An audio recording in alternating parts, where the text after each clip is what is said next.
ಗದಗ ಜಿಲ್ಲೆಯ ಅಂತೂರು ಬೆಂತೂರು ಗ್ರಾಮದ ಬೋಧೇಶ್ವರ ಸಂಸ್ಥಾನ ಮಠದಲ್ಲಿ ಶ್ರೀರಾಚೋಟೇಶ್ವರ ಶಿವಾಚಾರ್ಯರು ಕೈಗೊಂಡಿದ್ದ ಕಠಿಣ 33 ದಿನಗಳ ಶಿವಯೋಗ ಸಮಾಧಿ ತಪಸ್ಸು ಜುಲೈನಲ್ಲಿ ಯಶಸ್ವಿಯಾಗಿ ಮುಕ್ತಾಯವಾಯಿತು. ಅನ್ನ, ನೀರು, ಗಾಳಿ ಹಾಗೂ ಬೆಳಕಿಲ್ಲದೆ ಗರ್ಭಗುಡಿಯಲ್ಲಿ ಅವರು ಕಳೆದ 33 ದಿನಗಳಿಂದ ಧ್ಯಾನಸ್ಥರಾಗಿದ್ದರು.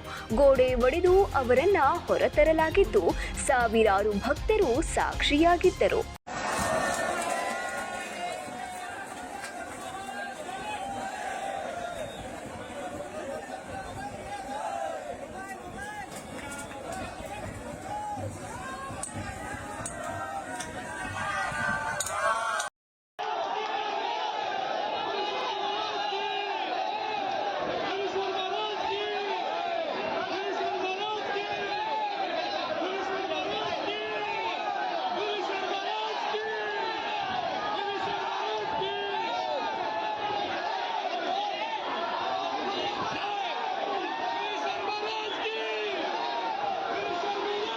ಸುಕ್ಷೇತ್ರ ಅಂತೂರು ಬೆಂತೂರು ಗ್ರಾಮದ ಜಗದ್ಗುರು ಬೋಧೇಶ್ವರ ಸಂಸ್ಥಾನ ಮಠದಲ್ಲಿ ಆಯೋಜಿಸಲಾಗಿದ್ದ ಶಿವಯೋಗ ರತ್ನಶ್ರೀ ಶಬ್ರ ಡಾಕ್ಟರ್ ರಾಚೋಟೇಶ್ವರ ಶಿವಾಚಾರ್ಯ ಮಹಾಸ್ವಾಮಿಗಳವರ 60ನೇ ಮೌನಾನುಷ್ಠಾನ, 16ನೇ ಶಿವಯೋಗ ಸಮಾಧಿ ಮಹೋತ್ಸವ, ಶಿವಯೋಗ ಸಿದ್ಧಿಯಿಂದ 775 ವರ್ಷಗಳ ಕಾಲ ಬದುಕಿದ ಜಗದ್ಗುರು ಬೋಧೇಶ್ವರರ ಮೂರ್ತಿ ಪ್ರತಿಷ್ಠಾಪನೆ, 775 ಶಿವಲಿಂಗಗಳ ಪ್ರತಿಷ್ಠಾಪನೆ ಹಾಗೂ ಬಸವ ಮಹಾಪುರಾಣ ಕಾರ್ಯಕ್ರಮವು ಭಕ್ತರ ಸಮೂಹದ ಮಧ್ಯೆ ಶ್ರದ್ಧಾ ಭಕ್ತಿಯಿಂದ ನೆರವೇರಿತು.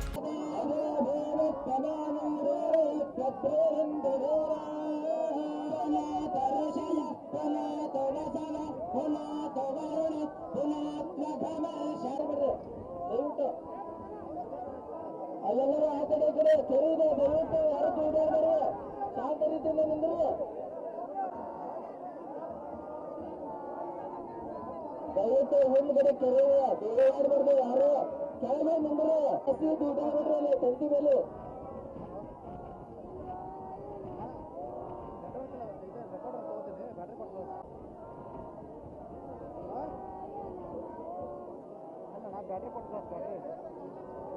ಲೋಕದ ಪ್ರತಿಯೊಂದು ಜೀವಿಗೂ ಒಳ್ಳೆಯದಾಗಲಿ ಎಂಬ ಉದ್ದೇಶದೊಂದಿಗೆ ಮಹಾಮಂಗಲೋತ್ಸವ ಕಾರ್ಯಕ್ರಮವು ನಡೆಸಲಾಯಿತು.